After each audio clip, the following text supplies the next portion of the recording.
나토 정상회의 참석을 위해서 미국을 방문했던 윤석열 대통령이요, 어젯밤 귀국을 했습니다. 윤 대통령은 바이든 미국 대통령과 정상회담을 갖고 한반도 핵억제 핵작전 지침에 관한 공동성명을 채택을 했습니다. 이 관련 내용은 잠시 후에 짚어보고요. 고령 리스크로 거센 사태론에 직면한 바이든 미국 대통령 얘기부터 해보죠. 바이든 대통령은요, 또다시 말실수에 휩싸였습니다. 영상으로 보시죠.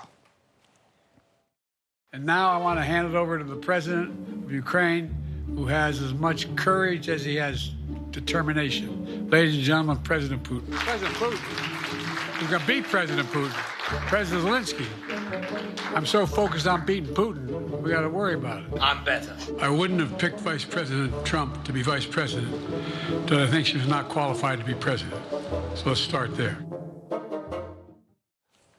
네, 영상 내용을 좀 설명을 드리면요. 나토 정상회의 마지막 날 행사인데 여기서 우크라이나 대통령 이름을 푸틴으로 잘못 불렀다가 바로 수정을 했고요. 또 해리스를 트럼프 부통령이라고도 지칭했습니다. 또 영상에선 나오지 않았지만 북한을 거론해야 될 대목에서는 또 한국을 언급했다가 바로 잡았다고 하는데요. 이현정 위원님, 네. 이렇게 계속되는 말실수 논란을 키울 수밖에 없을 것 같아요. 어떻게 그렇죠. 보십니까? 지난번 TV 토론에서 아마 미국 국민들이 1차적으로 다 보셨고 예. 그 이후에 또 언론 인터뷰 등을 통해서 또 이런 이제 문제가 비롯됐는데 이번 같은 경우는 이제 다자 정상회담이지 않습니까? 이 정상회담 무대에서 또 한 번 이렇게 지금 말 실수를 한 것 같습니다. 아주 결정적이죠. 사실은 푸틴과 대통령 싸우고 있는 사람이 젤렌스키 대통령인데 네. 그 사람을 푸틴 대통령이라고 이야기를 했으니 아마 젤렌스키 대통령도 굉장히 당혹스러웠던 것 같아요. 이뿐만 아니라 여러 가지 인지력 논란이 있다 보니까 지금 점점 더 이 사퇴론이 확산되고 있는 것 같습니다. 특히 본인의 강력한 후원자였던 버락 오바마 전 대통령도 이 사퇴론에 힘을 보태고 있는 것 같고요. 네. 자, 그러다 보니 지금 사실은 이제 이게 자꾸 이제 이런 일이 벌어지면 정말 대통령의 판단력, 인지력 이게 지금 과연 믿을 수 있느냐. 특히 미국 대통령은 항상 핵 버튼을 들고 다니고 있습니다. 즉 어떤 핵전쟁에 대비해서 모든 결단을 내려야 되는 그러한 중요한 자리이지 않겠습니까? 네. 근데 최근에 보좌진들이 오전 10시에서 오후 4시까지는 정상이다 뭐 이런 이야기를 했잖아요.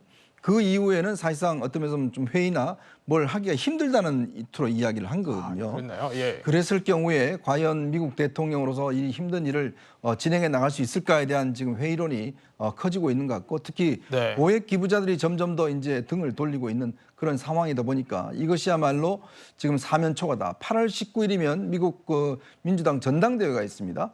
그래서 그 전에 만약에 사퇴를 하게 되면 뭐 다른 후보를 내세울 수가 있는 상황이거든요. 예. 아마 그때까지 이 사퇴론이 굉장히 아마 고속도로 이게 좀 확산되지 않겠는가 그런 생각이 듭니다. 네, 계속해서 확산은 되고 있지만 바이든 대통령은요, 자신이 트럼프를 이길 적임자라면서 끝까지 완주하겠다 이런 입장입니다. 또 민주당 안팎에서는 후보 사퇴 압박이 더 강해지고 있고 아까 이현정 위원께서 말씀해 주신 것처럼 선거자금 기부도요 주춤해진 상황이라고 하는데 최진봉 교수님 어떤 상황입니까 지금? 말씀하신 그대로인데요. 사실은 그 원내대표가 제프리스라고 하는 원내대표가 예. 직접 만났어요. 만나서 당의 상황을 전달을 했습니다. 상당히 부정적으로 전달이 된 걸로 네. 보이죠. 물론 사퇴를 하라 이렇게까지는 얘기 안 했지만 당내 분위기가 좋지 않으니 스스로 결단을 해달라는 요청을 한 것으로 알려지고 있고 CNN 보도가 이렇게 보도가 되고 있는 상황이고요. 뿐만 아니라 지금 예비 경선을 띄고 있는 분들뿐만 아니라 20명의 민주당 의원들이 사퇴를 압박하고 있는 상황이에요. 공개적으로 20명의 민주당 의원들이 지금 바이든 대통령의 사퇴를 압박하고 있기 때문에 이것도 사면초가고요. 네. 이 그 후원금 문제도 그렇습니다. 이제 팩이라고 부르거든요. 그러니까 미국에서는 그 정치자금과 관련된 거 말고 외곽에서 정치자금을 모금하는 그룹들이 있어요. 이걸 팩이라고 부르거든요. 슈퍼 팩이니까 좀 더 큰 그룹인데 팩이라는 의미가 Political Action Committee. 그러니까 정치활동위원회라는 곳에서 돈을 모금을 할 수가 있어요. 그래서 외곽에서 도와주는 주로 이제 이 모금한 돈들이 외곽에서 광고를 해주거나 아니면 뭐 홍보를 해주거나 이런 데 활용이 되거든요. 네. 근데 그 슈퍼팩 중에 하나가 어디냐면 Future Forward라고 하는 슈퍼팩이 있는데 예. 여기서 지금 9천만 달러를 지원하려고 준비하고 있었는데 바이든의 지금 행태를 보면 도저히 이거는 안 되겠다라고 해서 후보를 교체하지 않으면 이 900만 달러 우리 돈은 1,239억 원입니다. 그렇군요. 이거 지원하지 않겠다라고 지금 선언을 해버렸어요. 그러니까 민주당 입장에는 선거하는데 대단히 많은 비용이 필요하지 않겠습니까? 이런 슈퍼팩이 만약에 지원을 철회하겠다고 얘기하게 되면 민주당 입장에 상당히 큰 압박이 됩니다. 그래서 아마 이런 후원금이 줄어드는 부분도 바이든의 사퇴를 압박하는 하나의 수단으로 작용하지 않을까 그렇게 생각을 합니다. 상당한 타격이 될 거다 이런 전망을 주신 건데 이종구 평론가님, 네. 근데 트럼프 전 대통령도 가만히 있지 않더라고요. 바이든 대통령에게 함께 인지력 검사를 받자 이런 제안을 했다고 해요. 이거 좀 어떻게 보셨습니까? 일단 트럼프 대통령이 네. 직접적인 어떤 공격을 사실 안 하고 있었어요. 그리고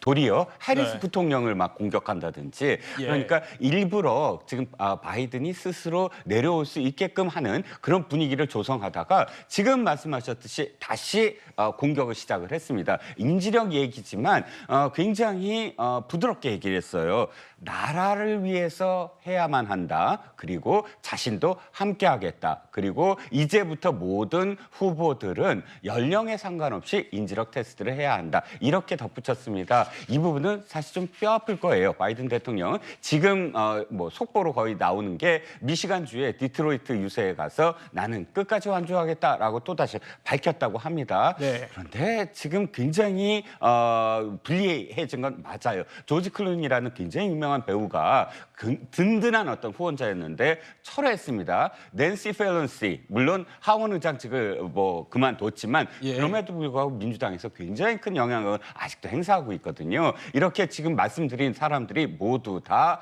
그만하기를 지금 원하고 있습니다. 아마도 이번 주말이 또 다른 고비가 되지 않을까라는 그런 전망이 그래서 나오고 있습니다. 네,